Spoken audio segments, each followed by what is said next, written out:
Essa é uma carta de amor para um carro. Parece inacreditável que um veículo alemão, projetado nos anos 30 durante o governo daquele que não se deve nomear, pudesse ter se incorporado à cultura de um país como o Brasil de forma tão profunda. Não seria absurdo dizer que os brasileiros foram os que mais amaram o besouro, recusando-se a abandoná-lo por décadas. Afinal, o Fusca também nunca deixou o povo brasileiro na mão. Não é por nada que, desde o início de sua importação nos anos 50, até o fim da produção do Itamar em 1996, o pequeno Volkswagen realmente fez jus ao seu nome e se tornou o carro do povo. De forma proposital ou não, o Fusquinha se tornou algo mais que um mero carro. É uma entidade, um verdadeiro movimento de liberdade que levava seu motorista em viagens através do mundo inteiro. No Brasil, ele se sentia igualmente confortável nos grandes centros metropolitanos e na roça, provando nessa última ser tão valente quanto qualquer Jeep. Ele virou algo tão brasileiro quanto a caipirinha ou a Carmen Miranda, que também não era brasileira, mas foi naturalizada e criou raízes na nossa cultura. Era praticamente impossível, e de certa forma continua impossível, tirar uma foto de uma rua nesse país inteiro que não contasse com ao menos um desses simpáticos carrinhos. As praias abarrotadas de banhistas tinham sempre como pano de fundo o mar de um lado e do outro a enorme frota de Fuscas. Hoje trazemos dois exemplares desse carrinho. Um Fusca 1300 Grená de 1968 e outro 1600 branco de 1986. São carros muito similares, ao menos à primeira vista.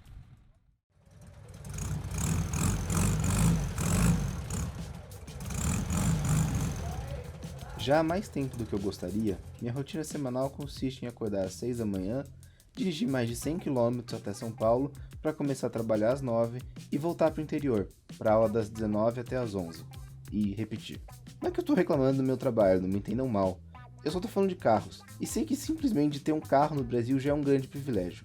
Por melhor que seja meu daily, o ponto é que essa é uma rotina desgastante. São mais de 1.000 km por semana, numa média de umas 4 horas por dia dentro do carro, sendo que a maior parte delas são no trânsito, e isso não é exatamente o trajeto dos sonhos de um gearhead. Entretanto, sempre existe o final de semana, e já há alguns meses, desde setembro, meus finais de semana contam com um Volkswagen Sedã 1968 vermelho Grená, e nele encontrei a paz.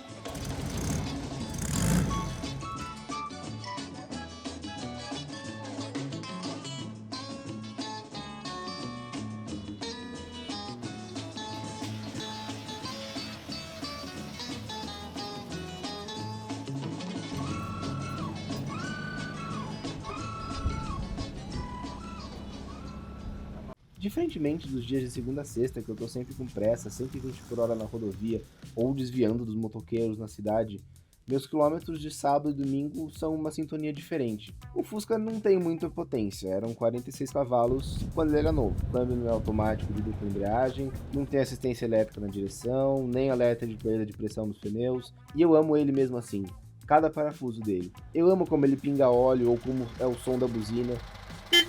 Na verdade, a única coisa fora da originalidade nesse carro é a ignição eletrônica Bosch, instalada pelo proprietário anterior, que eu devo admitir, torna o carro muito mais prático para eu poder andar a qualquer momento. Dirigir esse carro significa não estar com pressa. Já foram diversas vezes que eu saí com o Fusca sem destino, apenas para dirigir, e isso é muito relaxante. Os pneus são extremamente finos, e eu não dou a mínima. Inclusive, a maior diversão que eu tive dentro de um carro em muito tempo foi com o Fusca em um dia de garoa.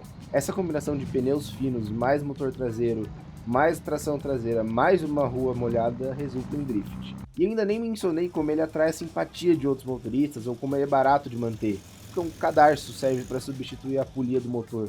E qualquer problema que ele apresente pode ser consertado com uma chave de fenda que fica no porta-luvas, enquanto eu espero chegar na próxima esquina, onde com certeza vai ter um mecânico que saiba mexer, ou pelo menos uma padaria que eu possa comprar as peças. E agora, vamos ver esse branquinho.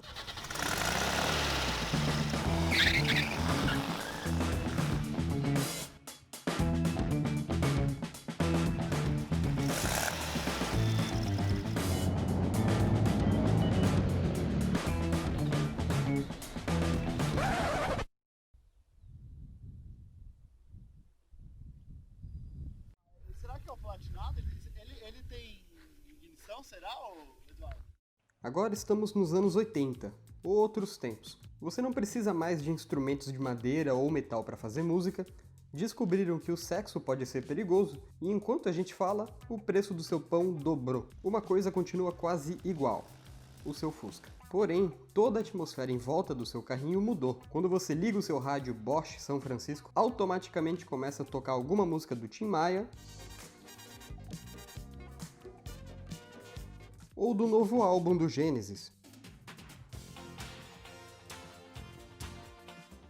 Dando uma volta no carro, dá pra ver como o Fusca resistiu aos tempos. Começando pelo cheiro que sai do escapamento, o pequeno Volkswagen aceitou de bom grado o Pro Álcool, além do aumento da cilindrada e, de brinde, um carburador a mais. Ficou óbvio como ele tem uma aceleração muito mais vigorosa. Ele também freia bem melhor agora com o seu freio a disco na frente. E para acompanhar esse motor mais forte, a transmissão de 4 marchas ganhou uma relação mais longa, a mesma que eles usavam no SP2 nos anos 70. Visualmente falando, os faróis diminuíram e as lanternas cresceram em tamanho, as famosas Fafá de Belém. O volante é igual ao do seu suposto substituto, o Gol, e agora o painel é dominado por plástico preto. O dono desse Fusca, o Bruno, que já apareceu aqui no canal em outras ocasiões, planeja tirar essa suspensão catracada da frente e arrumar outros pequenos detalhes que não lhe agradam. Mas no geral, é só alegria com o carrinho. O Bruno é um cara que curte muito os carros dessa época, e o Fusca 1986 pareceu uma ótima oportunidade para entrar nesse mundo de carros clássicos. Afinal, como o Lotti já falou nesse vídeo, não tem experiência automotiva mais simples do que um Fusquinha. Seja nos anos 90 ou na década de 80, o Fusca conseguiu a proeza de, mesmo já sendo defasado e antiquado diante do resto do mercado automotivo, manter-se a escolha ideal para quem prezava por confiança e simplicidade acima de tudo.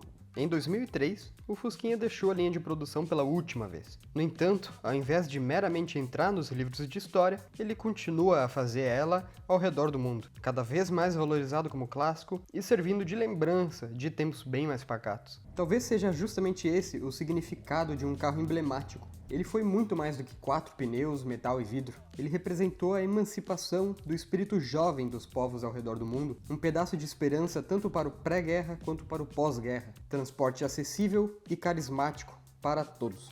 Para nós do Gearhead brasileiro, não existe experiência automotiva mais pura que essa.